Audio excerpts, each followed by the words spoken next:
This is an Audio Wool original.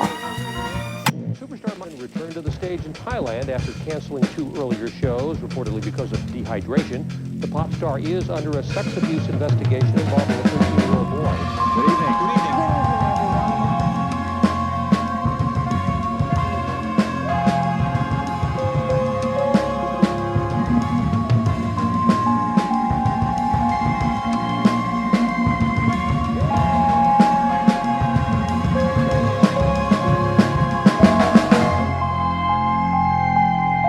To the pilot episodes, Frightday presents The Truth of Fake News, a series about when the media actually got it wrong and the fallout that followed. Kelly. Yeah. Can you do it? Yeah. Can you walk backwards while dancing? No. I can't walk forwards while dancing, let's be honest. I mean, I can. It's just most people wouldn't interpret it as dancing. You ever try to do the moonwalk? Yeah, of course. Happy Moon June. Happy Moon June. Moonwalking back some of my assumptions about things tonight, Byron. I'm scared. You should be scared, although you should be used to this. I put my foot in my mouth pretty regularly. Yeah, usually I cut it all, but this kind of whole thing is... The whole thing is... So I do, right up top, want to say the subject matter we're discussing tonight is definitely not kid-friendly, and will have lots of potentially triggering information for anyone who is sensitive to topics of sexual abuse. Sexual abuse of children. Yes. Byron, I'm trying to grow as a human. I'm now 40. I'm old. And so one of the things I've vowed to do in my 40s, I've got like my bucket list of places I want to go, right? And I don't want to skydive. Actually, I have no interest in skydiving, but I am very opinionated. We know this. Yes. And I'm okay with that. But I'm also realizing that there's a lot of value in being open to changing my opinions. We're not seeing things as black and white. Right. And I think for me, part of this... Album by Michael Jackson. It is a song, at least, yeah. Okay. For me, I think this kind of started with parenting, and it's kind of slowly chipped away into other areas of my life that I really find that being certain that I'm right about something typically kicks me in the ass. That should also be the first sign that you're making a mistake. And it really is. Like with parenting, I try to do my best all the time, but I also try to keep my brain open to the idea that I'm completely fucking things up, because I feel like that's the only way I'm going to be able to pivot if I am doing something wrong, right? Otherwise, you just get locked in and you keep doing the wrong thing, and then, you end up with broken children that didn't deserve to be broken. So I'm trying really hard in parenting, and I'm realizing that kind of does apply in a lot of other places. And don't get me wrong, I'm not becoming a Republican, but proud of you. I am trying to challenge some of my inalienable truths, is the way that I put it to myself. So part of this journey, Byron, is eventually maybe going to be challenging some slightly more high stakes ones. But the first thought exercise I decided to engage in was something that I felt very certain of, but that I don't necessarily have a personal stake in. Okay, so it's a little bit easier for me to challenge. Baby steps. I can't start falling in love with Donald Trump right away. I gotta go slow. You're working towards that. Who knows? Maybe I am. Maybe I am. No. And one of the things that I have always been 100% certain of in terms of media and, just pop culture, I think something that many people are pretty certain of, that Michael Jackson was a child molester. Serial. He had many victims. That there was absolutely no question about that. And there have been a few points in my life. I certainly have some friends who are Michael Jackson fans, and I have been very dismissive of any defense somebody might raise against him. Like, wow, how could you even begin to defend that? Well, I still have strong-ish reactions when I'm at a grocery store or a wedding and a Michael Jackson song starts playing. It's been very ingrained, and for good reason, because the stuff that all of us have heard is pretty horrific. Yeah. Okay, so this was my test case, Byron, on can I fairly challenge things that I believe to be 100% certain. I'm going to start with a spoiler. I don't think there's any way anyone can ever absolutely prove that Michael Jackson was innocent, unless suddenly we learn that he had a Truman Show-like camera following him from birth until death. There's really no way to know that. So really what I'm looking at is the specific accusations against him and whether I think there was evidence to support the truth of those accusations or not. when I first started this, it felt stupid. Like, okay, sure, Kelly, I'm going to go through this. I'm going to go through the motions. But like, What a waste of time, and what a gross waste of time. right. Well, and it felt safe because I'm like, well, I know I'm going to learn I was right with this one. Like, this is going to be fine. And then maybe I'll challenge something that I might actually be wrong about. Well, Byron, it's been a journey. Use charges against the pop star is widening. The sources say investigators have interviewed more than one child in the case, but there's no word whether they found any evidence against Jackson. Jackson has postponed a sold-out show in Bangkok a second time, but his publicist says the singer's Asian tour will go on. I'm not gonna lie. I've had some phone conversations with you very early in the morning. Yeah, it's A handful of them. It's been very interesting. It's challenged the way that I look at a lot of things. I have no doubt that my discussion is probably going to offend some people, and I apologize up front for that. You're the beef. It is the year of the beef. And if you take beef with me, I totally respect you for that. And honestly, if there's anything I say that you actually have evidence or any pieces of information you want to send me that you think prove that what I'm saying is absolutely incorrect, please by all means do so. I'm not an expert. Kelly at Frightday.com. However, after reading so many pages of court documents, and you can get them, Byron, you can download the whole just thousands of pages, okay? Multiple trials. Actually, That's a great point. yeah, we'll get there. The testimonies, lists of pieces of evidence, and even quotes from media that I have unpacked and come to realize, wow, maybe the whole idea of fake news isn't post-Trump. Maybe it's been around. We've talked about yellow journalism before. Yeah, which is, I mean, It goes way back, It does but- go way back. It does go way back. And This is different, though, because it was tabloid. It was... well, but the problem is, Byron, some of the places that were reporting on this and reporting details that I now believe based on actual documents to be false. We've got New York Times. We've got Vanity Fair. We've got South Park. CBS. I was actually thinking about the South Park episode the other day. Show you my wishing tree, jam on, where we can laugh and giggle and scream. Imagination Mr. Jefferson, your son is the can't get up. key. Won't you imagine along with me? Mr. Jefferson? We can be spacemen. or And while I do pirates think it on was the very sea. unfair based on what I now think is the truth, they make fun of everyone, so whatever. I feel like that's the one thing South Park, it's hard to get mad at them because there is nobody that they won't mock. And the equal opportunity thing, I think, kind of levels the playing field a bit. But I debated a lot about how I want to cover this topic of Michael Jackson and the accusations that were raised against him.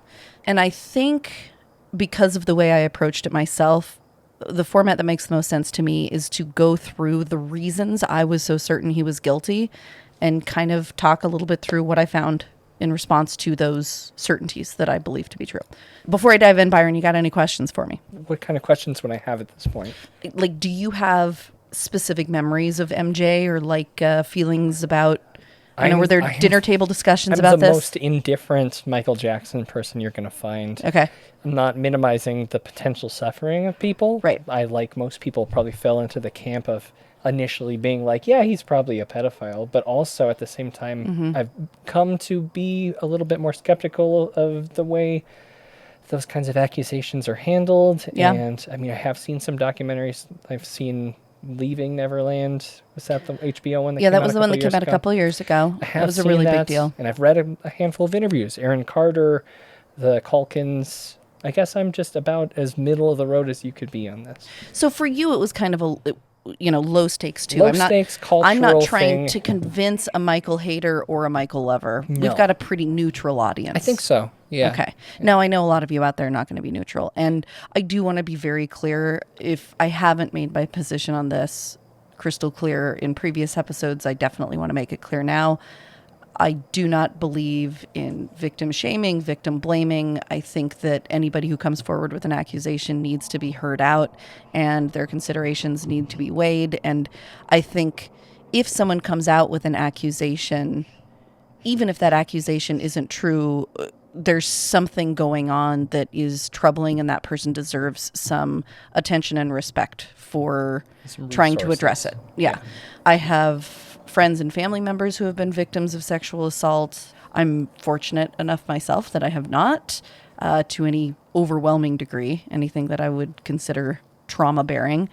And I want to be very respectful and make sure that I don't give the impression that I think people should generally be questioned when they bring these things up. This is very specific to the cases that I've looked into regarding Michael Jackson and the evidence or lack of evidence that I have found in those very specific cases. So this is not a generalization about any accusers, any victims, or any perpetrators. Okay? And again, I apologize. I'm sure I'm going to put my foot in my mouth a billion times. Please feel free to call me out. I always appreciate that. And I think you guys are all great, even those of you that love Trump, because I'm getting closer. I'm doing better. You're doing okay. I'm doing pretty well. Okay. So first thing I thought in my head as I was picking apart, well, why do I know that Michael Jackson is guilty? First thing that popped into my head was, well, because he had dozens of accusers. There were so many people that accused him of doing things. It can't possibly be that they're all wrong. It's kind of like the way I look at Nessie sightings or alien sightings. Like, okay, well, maybe some of them aren't telling the truth. Maybe even most of them aren't telling the truth. But there has to be some truth there. When something becomes a pattern, it's hard to ignore that. Right. Look at Harvey Weinstein. Right. Oh, absolutely. Absolutely. You and I have had conversations about this before. I think the Me Too movement has been a really wonderful thing. And I think also in paying respect to the Me Too movement, we need to be very careful not to put things into that category that don't belong necessarily in that category. And I think we, in defense of all victims out there, we need to make sure that perpetrators are being held accountable and false accusations do not occur, because those false accusations, I think, can be just as bad for actual victims as they can be for the falsely accused themselves. So I thought that there were tons and tons of accusers. Byron, here's the deal. Fascinating thing that I found. Still plenty, don't get me wrong. Single digits? I'm going to say 4 primary accusers, 2 more that briefly spoke out and then very quickly rescinded. Okay. So if we really want to be completely careful, we're going to say 6. Okay. Now, Byron, if 6 different people accuse you of having bodies in your basement, it's going to be a pretty difficult thing to deny. I don't even know if I know 6 people. I know. This is true. Michael Jackson is, by some accounts, the most recognizable name in the world, which is just weird to think about. Pop. Yeah. So weird to think about. Elvis Presley, Michael Jackson, the Beatles. Which is weird because he married Elvis's daughter. Weird, right? Really weird.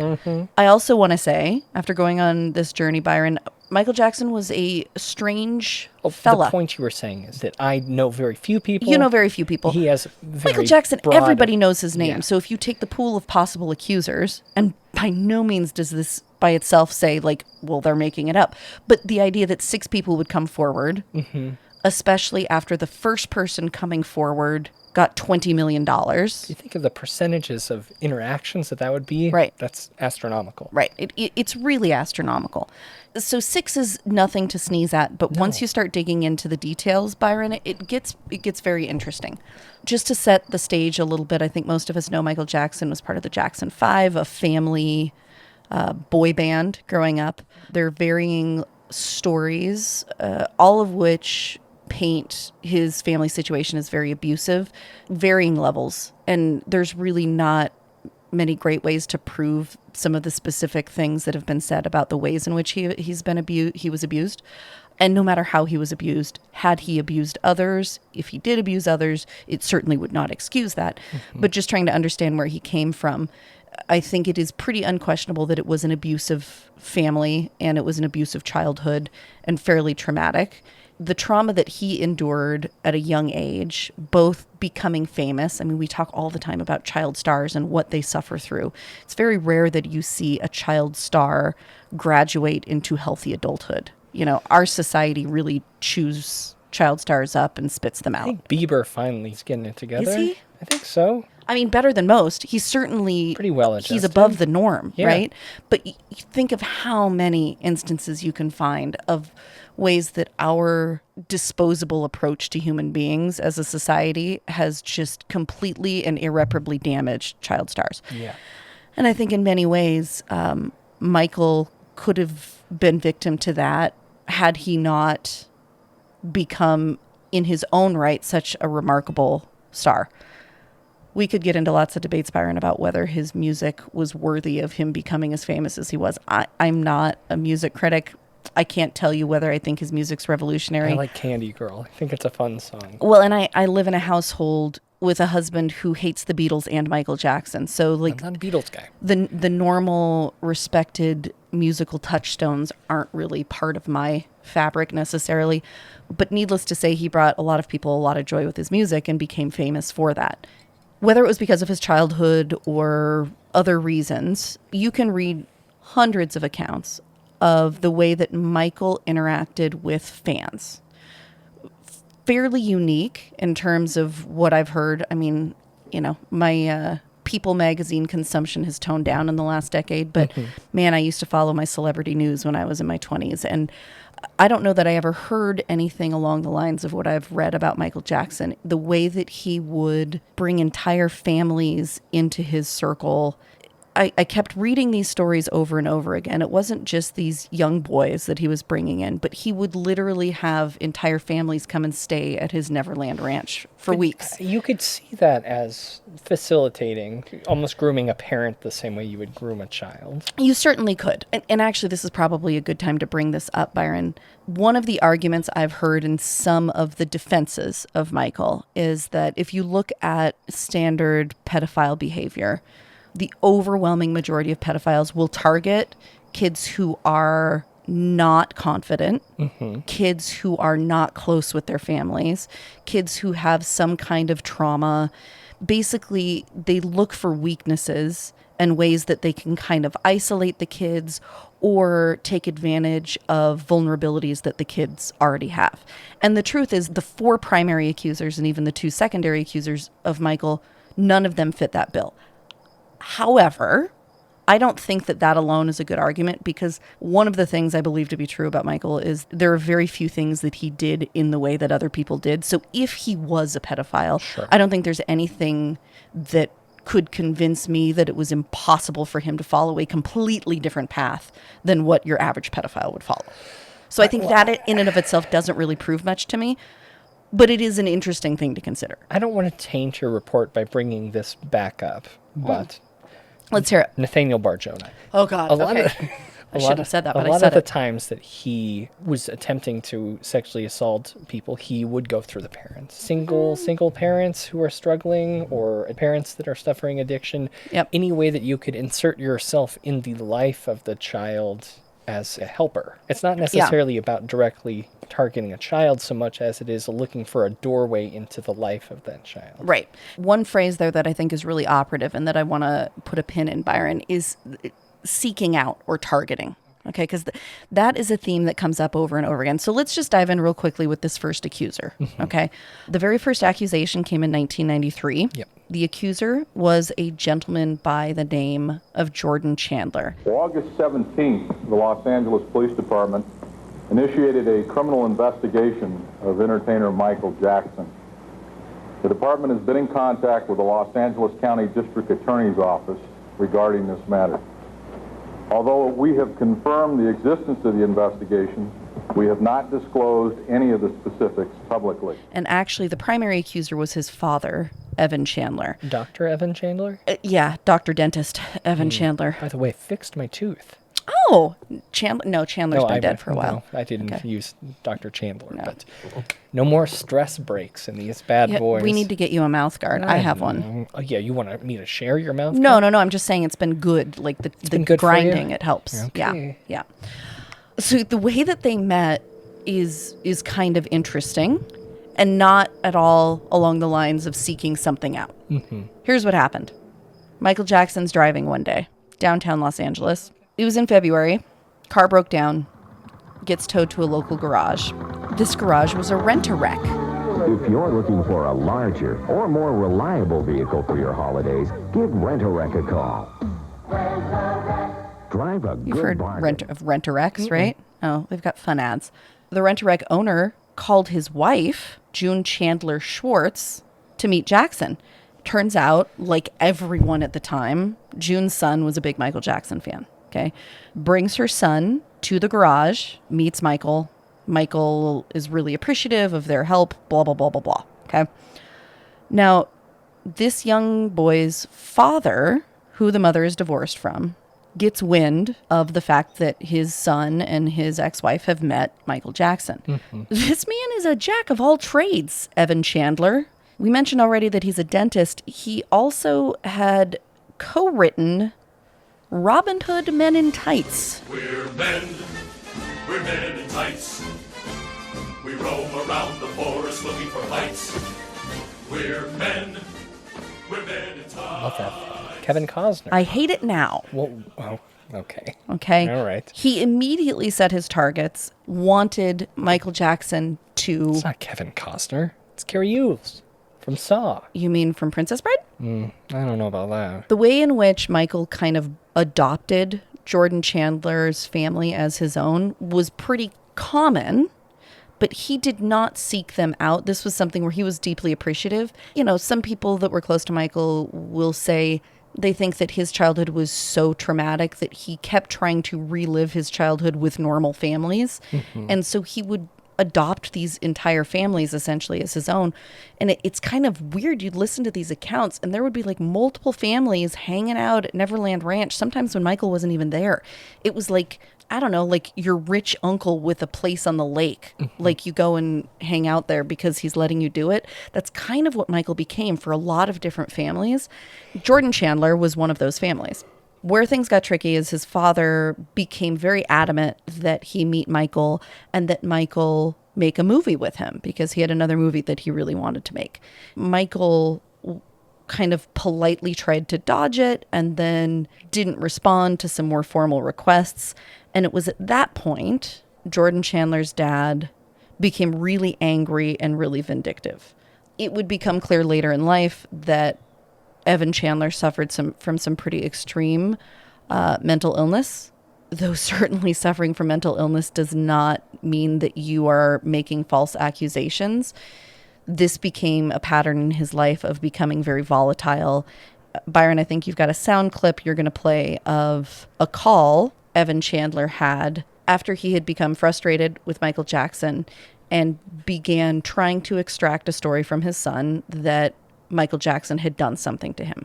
He tried over and over and over again to get his son to confess. He tried over and over again to ask Michael questions about his sexuality. And at one point, administered propofol to Michael Jackson. Which would, truth serum is what people call it. It's right, not, I know it that isn't truth serum. It's a myth. Right, it is a myth. It isn't actually truth serum, but it certainly makes people goofy. Yeah. He administered that to Michael while ostensibly caring for a tooth on a home visit as a dentist. Tooth serum. Oh, that was bad. And then went on to do the same thing to his son, illegally administering, a altering drug to his son. At that point, says that he was able to extract that, well, yeah, Michael Jackson did this. And this was after... And a tooth. The truth and a tooth. Ooh. So the phone call, Byron, that you're going to play a clip of. Who's it with? Evan Chandler. Evan Chandler. The new husband is on the phone with the very angry ex-husband, dentist, screenwriter. And this is in July of 1993. This man is going to be humiliated beyond belief. He will not believe it. He will not believe what's going to happen to him. Beyond his worst nightmares. Sell one more record. If I go through with this, I win big time. I will get everything I want, and they will be destroyed forever. They will be destroyed. June is going to lose Jordy. She will have no right to ever see him again. Yeah. That's a fact, Dave. That's what's going to happen. Michael's career will be over. Does that help Jordy? Michael's career will be over. And does that help Jordy? It's irrelevant to me. And so obviously this guy's angry and he's making threats and he's talking about tearing Michael apart. To me, the most pivotal part is when Jordan's stepfather says, how is this helping? Is what does this do? Is this good for Jordy? That's irrelevant to me. So that statement alone is pretty scary. Could be at a boiling point where he just wants to hurt Michael. He does just want to hurt Michael because Michael refuses to make a movie with him. Robin Hood Men in Tights was the only thing he ever did. And he really wanted to do something else. And the only reason he didn't was because Michael wouldn't help him. It's very funny. It's a funny movie. Do you know supposedly Jordan helped him write the script? Really? And I'm not much of a Mel Brooks guy. Yeah. I like this one. I don't know that I've actually ever seen it. I think it was probably on Comedy Central a lot when I was young. Yeah. Okay, so at first, Evan Chandler does not want to go to the police. He wants Michael to give him $20 million. We are not talking about him taking charges to the police. That's really important to me. Again, that doesn't mean that it wasn't true, but I think it is certainly indicative that his primary concern is not his son's well-being. It's financial. Right. Jackson says absolutely not, and it isn't because he doesn't have money. It's because he is saying this is preposterous. They make a counter offer of $1 million to make him go away. Chandler declines, keeps going back and forth and back and forth and back and forth. At this point, did he say what he thought happened with his son? All he has is the statement that he thinks Michael Jackson touched his son's penis. That's it. That's the statement. Michael Jackson touched his son's penis. Yeah. And we never heard Jordy say that directly. I don't know if there's actually an audio recording of it, but according to Evan, and this is even by his admission after asking his son over and over and over again, and his son saying no, when he administered this drug to his son, he asked the question point blank, did Michael Jackson ever touch your penis? Groggily, Jordan said yes. And that's it. That's it. Admissible in court? No. So like having drugged my son and... Right. So this is the thing, Byron. This is why there were no charges brought against him in this. And I didn't know this going in, that this first case that was kind of where everything started, there were no charges brought. There was no evidence to bring the charges. Yeah, but the allegations still had an effect on Michael's personal life. And it had a tremendous effect on him. Jackson's lawyer says the investigation will prove the singer did nothing wrong. Jackson promised Tuesday to continue with the Asian tour he just began in Bangkok, but CNN's Tom Montier reports illness forced him to postpone Wednesday's performance. Michael Jackson has abandoned his Dangerous tour.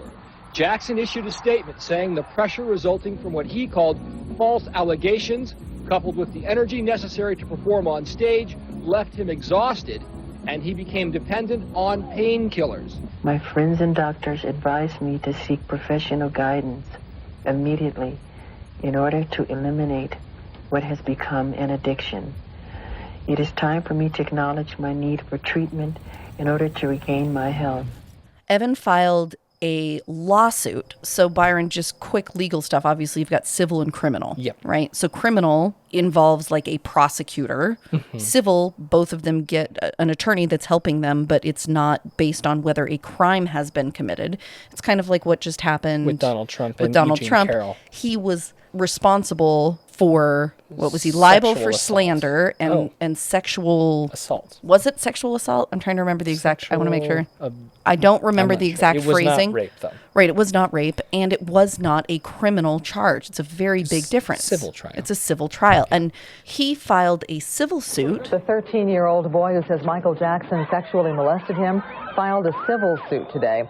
It accuses Jackson of sexual battery and alleges the star fondled him and engaged in acts of masturbation and oral sex with him.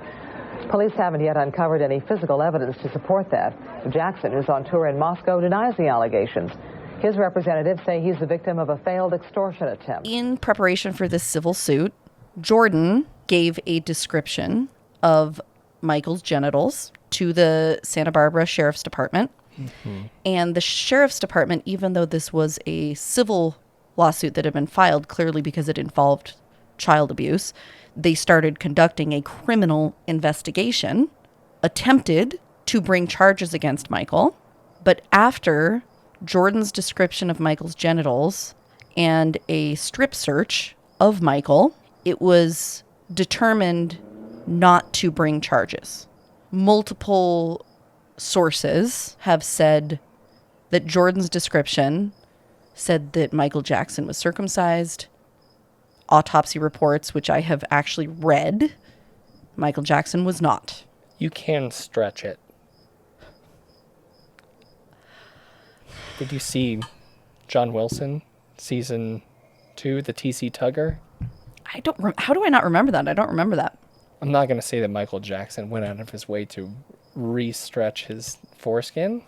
Oh, actually, that was pointed out in the autopsy that it did not look like it had been reconstructed. Okay. Yes. Great. Sorry, I thought you were meaning like, never mind. Yeah. No, I mean, there's People do things. People do things. There's something called oh no, TC Tugger is not the right thing. That's from, I think you should leave. I love How To with John Wilson. It's my favorite thing, but I don't remember that. The foreskin episode?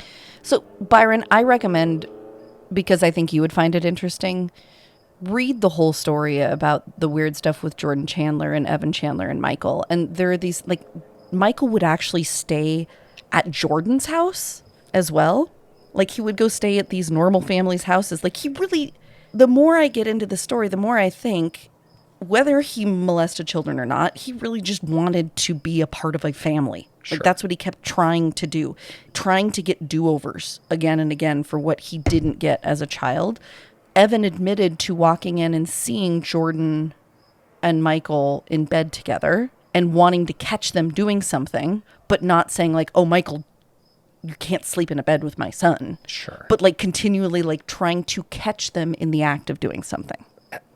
As a parent, I think you would obviously not let an adult male pop star sleep in bed with your children. No, I don't think so. Or I don't even think so. spend time alone with them. It's an interesting question you pose. I mean, I wouldn't spend time alone with your daughters. Oh my God, I wouldn't care about that at all. No, but I'm just saying. But you would be concerned about that because, yeah. Because I think that, to a certain degree. Here's an interesting thing you know to think about. Like, how much of the reason for that is Michael Jackson? That's a good point. It's a great point. Like, really? Like, think about if this was erased from our memory and our, like, understanding and approach to things. I feel like it's had a pretty tremendous, which isn't necessarily bad. I don't think it's necessarily bad. It isn't. And I think... I mean, there were plenty of child abusers from the 70s and 80s and before that were less focused on. Certainly. Yeah. Certainly. Jordan Chandler eventually goes to a psychiatrist that Evan takes him to. And according to the psychiatrist, Jordan said in that meeting that he had been molested. Okay. As a proud owner of Michelle Remembers, the book from the 1980s about repressed memories. False repressed memories? I'm not...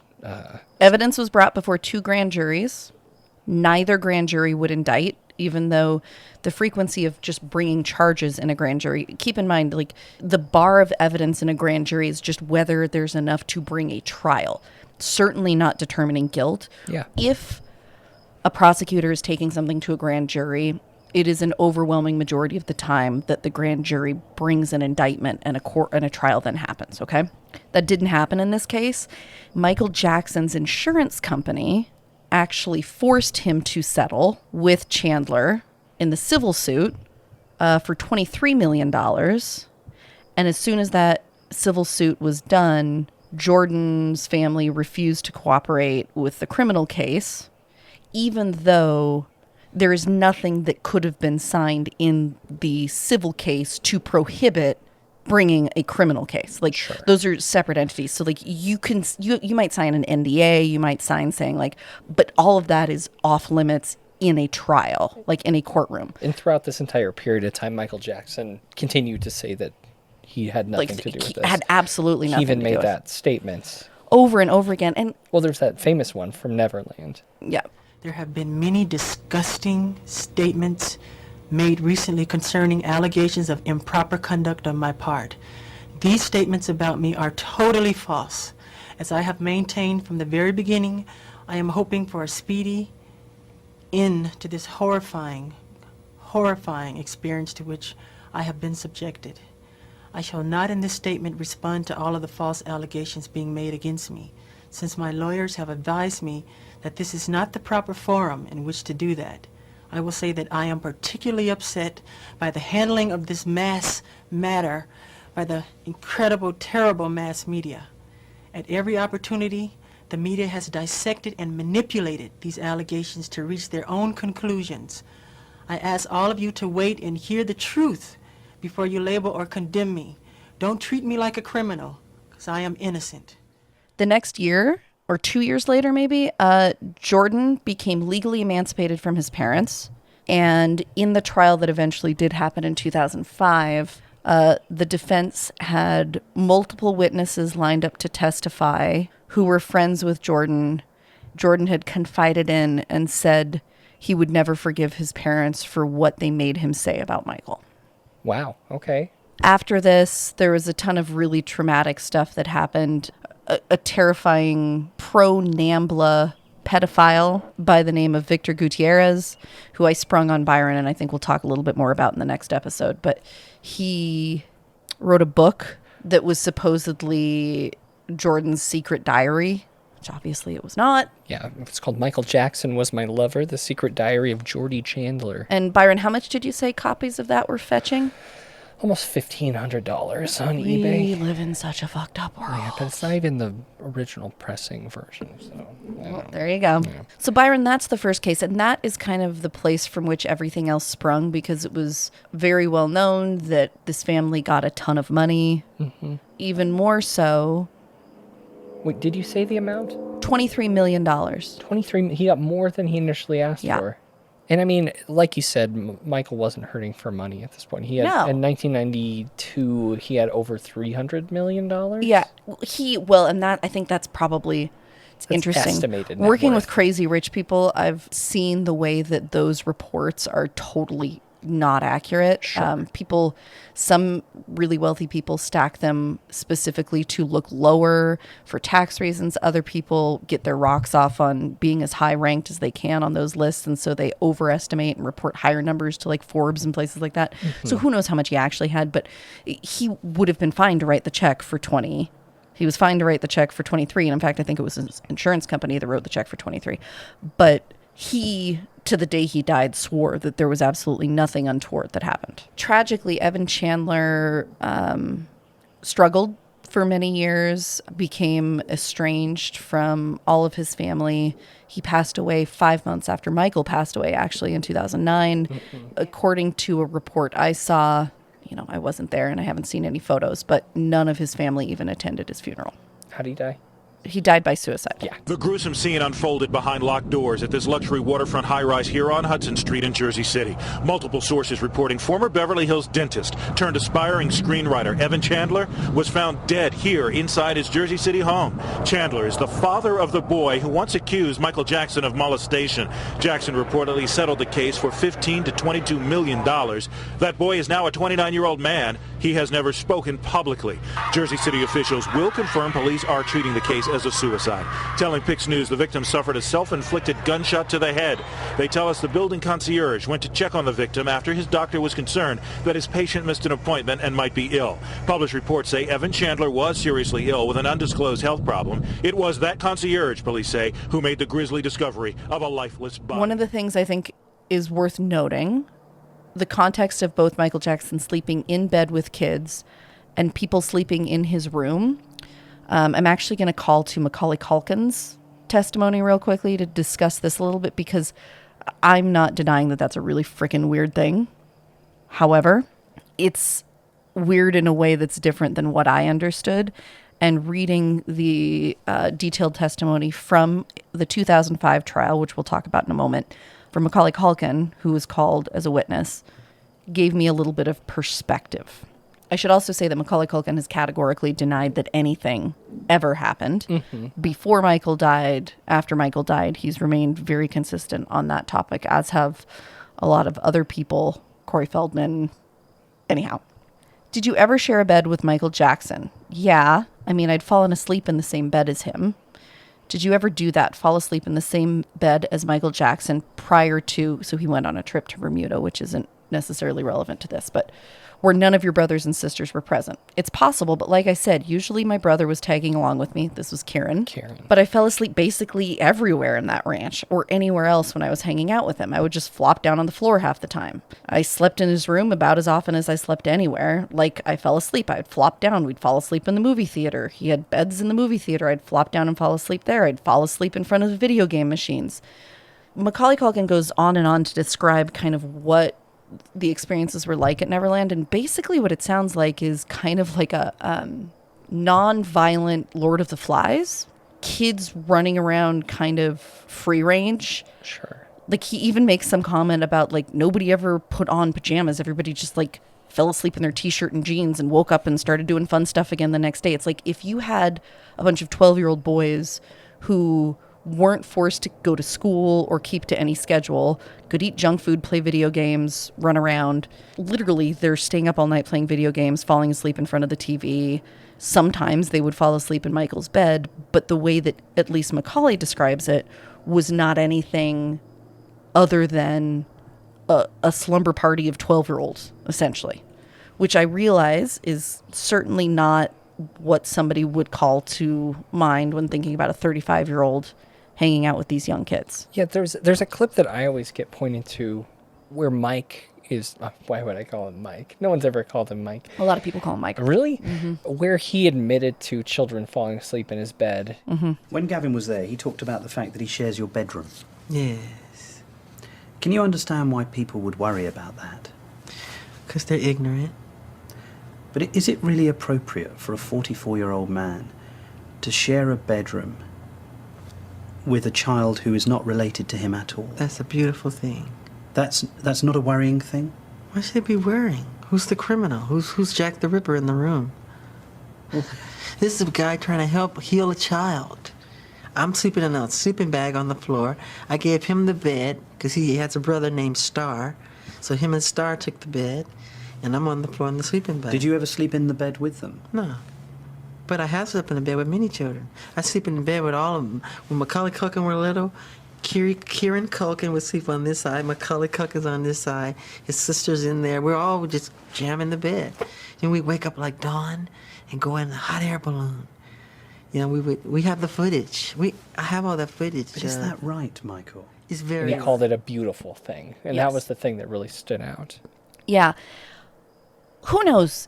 Byron, maybe Michael did this, but after everything I have read, I really have the sense he wasn't trying to hide any of this because it didn't occur to him that there was anything wrong with it, because that's not where his brain was at with any of it. I don't think that that's necessarily a good enough excuse, because people with money and fame don't tend to live in reality anyway. And Absolutely. I totally honestly agree. Why a lot of the times there totally are agree. accusations that are correct where they do get caught, because they stop living in reality. I totally agree with you. And I think in some ways if you look at the descriptions of Neverland, I mean, It's not reality. It's not reality. Absolutely not. One question I have is, how much help did they have in Neverland to be like running machines or Tons. preparing food? He had huge staff there. And in Okay. fact, if you look, the only staff that have brought any type of negative statements out about Michael are staff who had adversarial dismissals. Again, not any reason. Well, but let me. So there's one specific example that I think is helpful. The second accuser, Gavin Arvizo, who I'll give the details about in a moment, there was a criminal trial brought regarding those accusations in 2005. And in the opening statements, the prosecutor said that they were going to bring forward, there's this rule, and I don't know if it's just California law. I think it might just be California law. Hold on, I gotta get the name of it. Well, while you look that up, I do want to also say that Aaron Carter, rest in peace, had a very similar account when he was spending the night at Michael Jackson's house. But also his recollection of that kind of stuff seems kind of weird. He said like Michael Jackson gave him one of his jackets from a... He was constantly giving things. Okay, He so gave maybe things Aaron to was right. everyone. In fact, Macaulay Culkin tells the story about they were hanging out one day and like his little brother Kieran was kind of an awkward little kid apparently, and was like, saw some fancy wooden box that Michael had, and he was like, oh, that's really cool. Can I have that? And Michael just gave like it to without him. even hesitating, was like, absolutely, here you go. Aaron said, Michael and I went into the main house alone. This is from his memoir that published after his death. It's called An Incomplete Story of an Incomplete Life. Oof. Yeah.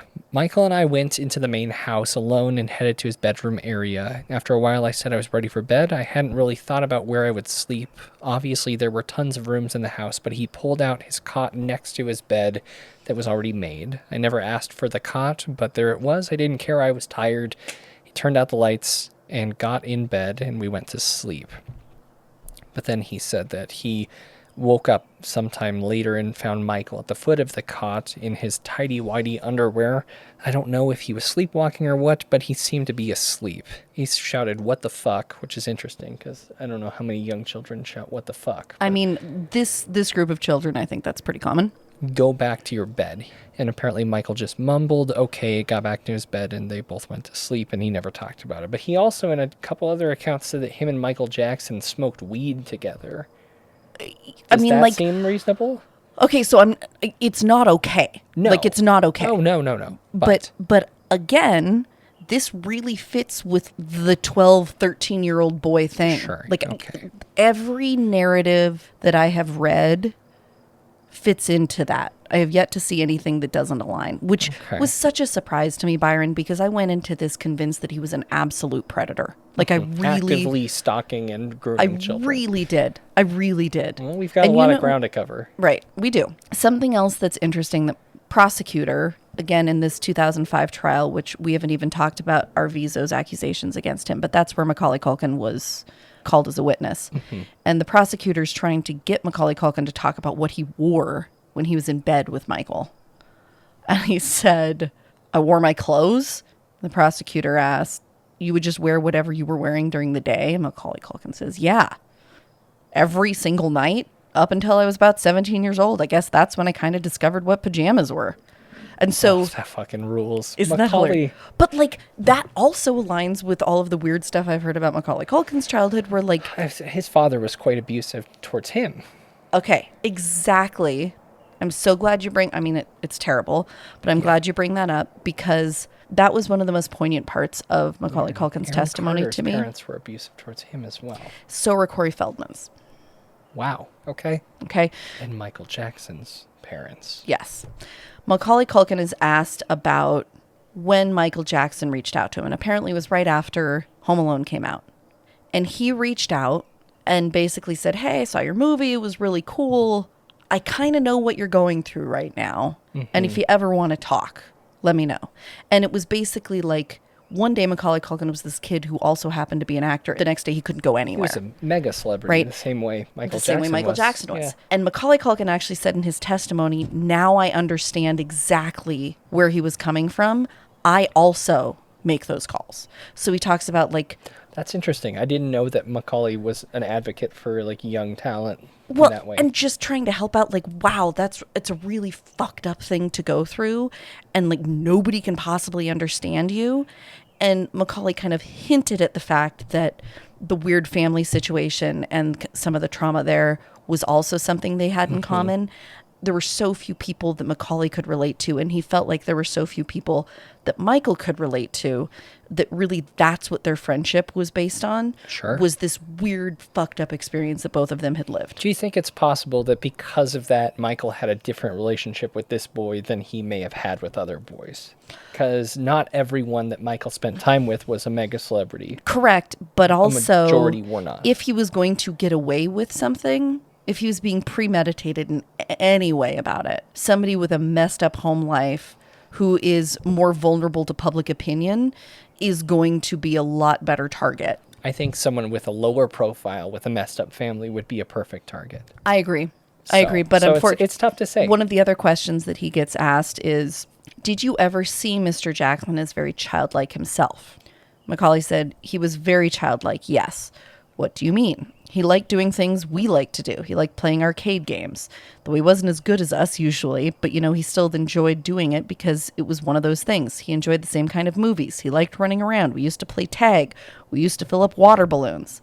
I mean, it's that kind of thing. He played with us, the same kind of way I played with any of my friends my age." And I feel bad because I've also seen fans of Michael Jackson complain that he is so minimized as like this Arrested Development adolescent mentally, and maybe he wasn't. Not fair. And maybe that isn't fair. It sure is what he displayed, though. Most of what I am reading aligns with that, and you don't open your own private amusement park and they get mad when people say you're acting childish. I mean, and Byron, like, the things in that place are weird in a way that makes sense to a 12-year-old boy, not weird in a way that makes sense in my mind. Did you ever see the movie Blank Check? I know what movie you're talking about. Yeah. But yes, that's exactly what it was. Kind of the same feeling. It's exactly like he had a throne made for himself. Sure. He had a painting, a huge portrait of himself done in a Batman costume. Great. Like the kind of stuff that you would imagine a 12 or 13-year-old boy to do. Here's the other thing that's weird. In 1993, there was a raid of his house. In 2003, leading up to the 2005 trial, so November of 2003, 70 sheriffs descended on Neverland and completely raided his house. We're going to go in and clear it, make sure, and we'll have other people that we find locate into there. All of this here? Let's let Ross take the lead, and we'll do it systematically, because I have no idea where we're going. Let's see. Incidentally, they also completely overstepped the warrant and raided like the office of his private investigator, and also took defense documents from his personal assistant. The point is, in that raid, they confiscated so much stuff, Byron. Mm-hmm. Okay. Now, Byron, you have spent a lot more time studying child molesters than I have. I hate that sentence, But it's yes, true. Yeah. It's true. Based on what I have read, and again, I am perfectly willing to say that MJ could have been the exception to rules, right? Because he was the exception to a lot of rules.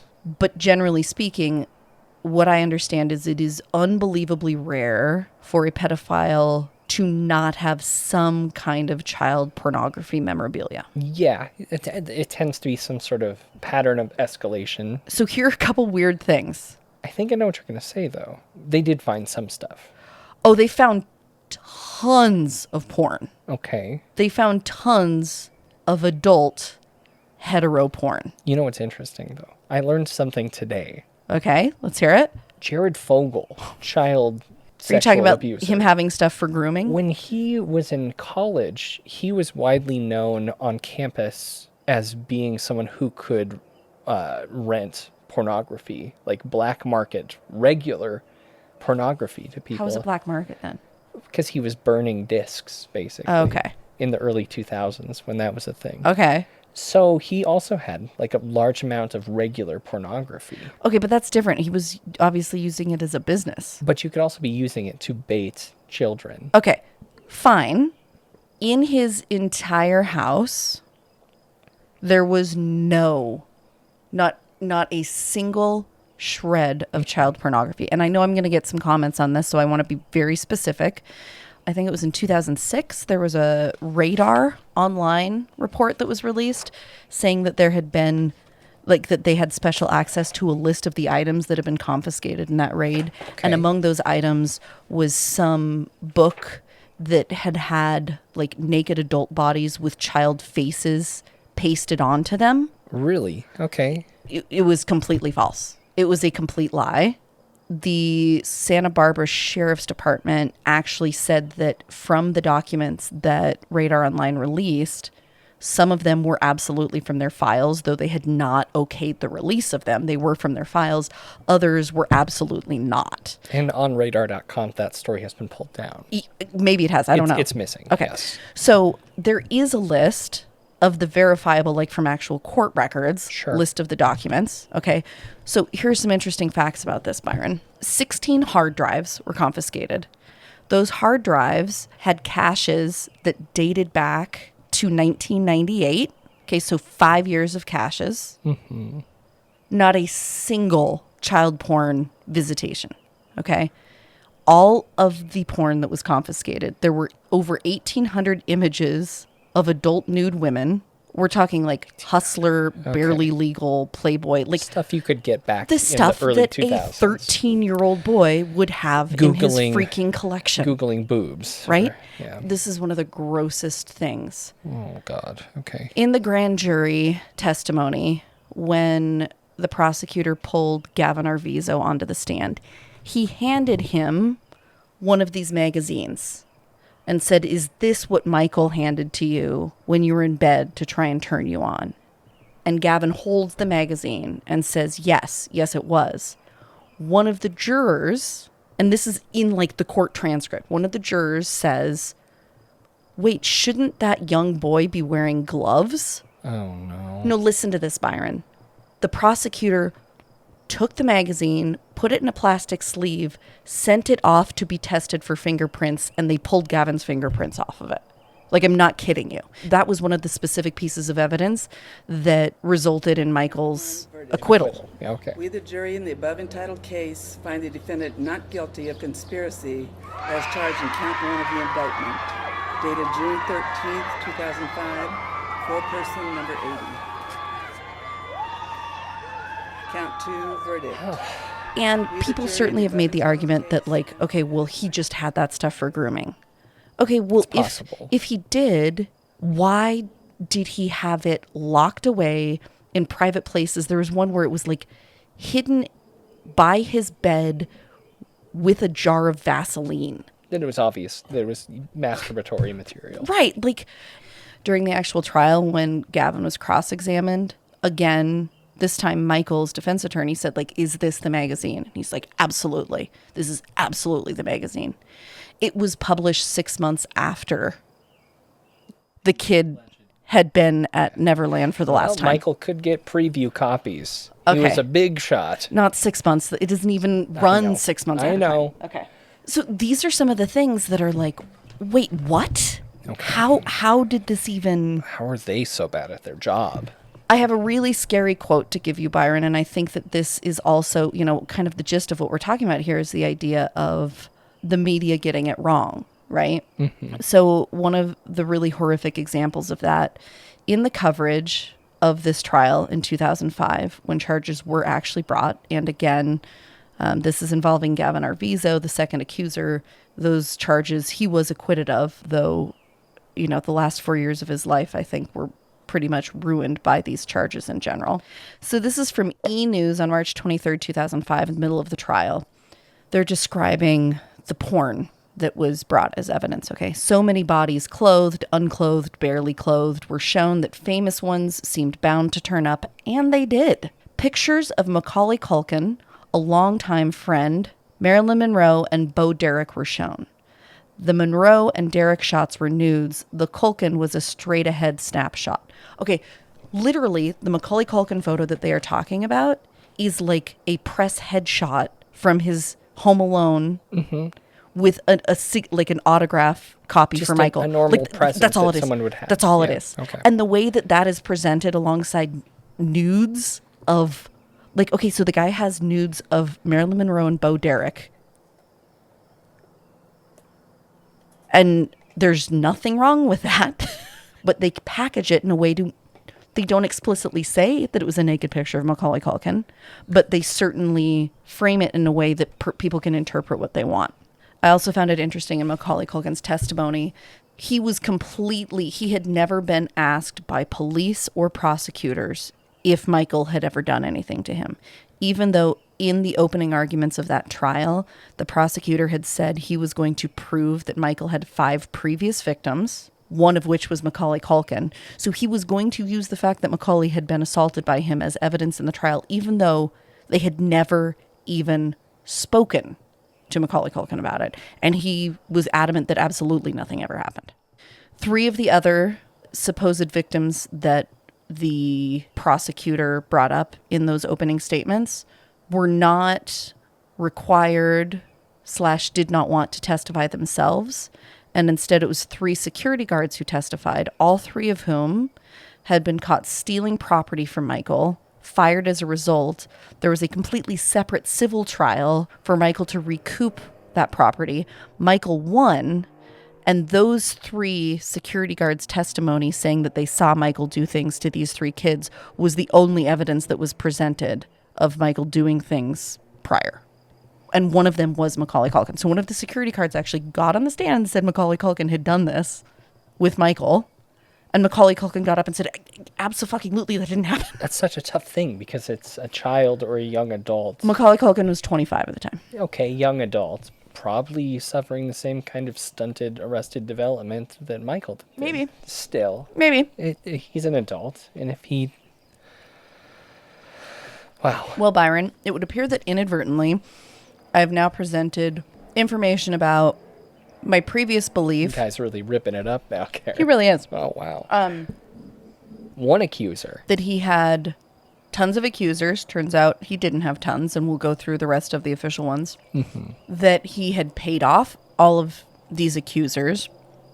Turns out that actually his insurance company forced to pay out even when he didn't want to pay it out because he was so upset that somebody would say such a thing, and he was so adamant about proving his innocence. That he had child pornography. I assume that he did. Turns out he did not. According to court documents and a From full a raid of his house. His home. Including Did he have one home? Including 16 hard drives that had at least 5 years of uncleared caches. How much child pornography did Jeffrey Epstein have in his house? I don't know. I haven't looked into that. It's kind of... I'll look into it for the next episode, Byron. All right. Part 2, we're going to cover the other 3 primary accusers, and we will certainly touch on the child pedophile boy love NAMBLA gentleman. Victor Gutierrez. Yeah, and Byron, that's squarely in your court. Well, thanks. I always appreciate assignments of deep research on NAMBLA members. Well, that's kind of your at specialty. At this point in the Frightday world, that is kind of where I've, To reiterate, I can't promise you that Michael Jackson never did anything like this in his lifetime. I am fairly damn sure that the Chandler accusations against him were false, and we will talk in more detail about the Arvizo and other allegations in the next episode. And I'm sorry if you hate me for this. I apologize. You're really concerned about that, huh? Well, I have been incredibly vitriolic against folks who have defended Michael in the past, so I can't blame somebody for doing the same to me. You kind of deserve it. I kind of do. I mean, your inbox is open, and I think that it's a great opportunity for you to hear perspectives of other people if they have... Fire away. Yeah. This is interesting, at least. You, thanks for helping me kind of launch a series that I've been curious about diving into. Not the Michael thing, but our new little sub-pod here. Yeah. The Truth of Fake News. Mm-hmm. If you, I guess my inbox is open to suggestions of instances that you'd like us to research in. Please do not send anything about the 2020 elections. J6ers. Yeah. J6 was not Antifa. Donald Trump did not win the 2020 elections. I have looked into that enough that I feel very confident. I have as well. But okay. If you have any other, hit me up, Byron at Frightday.com. And society members, wow, thank you so much for all your support. Thank you. Giving us the opportunity to experiment with stuff like this. Yeah, I appreciate it. And I, hope you guys feel open enough with me that you can be honest if you're super pissed off about me covering this. You're so concerned. I am concerned. I'm not concerned for myself. I just really don't want to offend any of the people that feel safe in our community. That is very important. That's more what I'm concerned about. Well, until next episode of this, The Truth of Fake News, I'm Byron, and we'll see you later. Bye-bye.